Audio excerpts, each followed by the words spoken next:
ایک گاؤں میں ایک غریب آدمی اپنی بیوی کے ساتھ رہتا تھا۔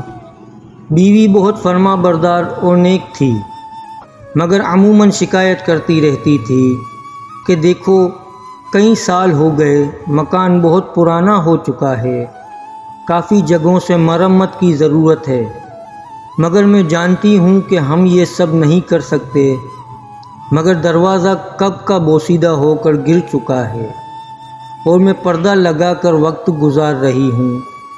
مجھے بہت ڈر لگتا ہے کہ کہیں کوئی چور ڈاکو نہ آ جائے، کم از کم ایک دروازہ ہی لگوا دیں۔ شوہر نے جیسے تیسے کر کے دروازہ لگوا دیا۔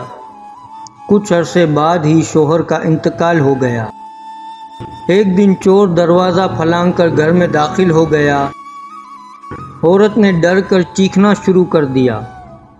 عورت کے شور کی آواز سن کر لوگ اکٹھے ہو گئے۔ جب اس کے چہرے سے نقاب اتارا تو وہ چور ان کا پڑوسی تھا۔ اس دن عورت کو احساس ہوا کہ چور کے لیے رکاوٹ دروازہ نہیں بلکہ اس کا شوہر تھا۔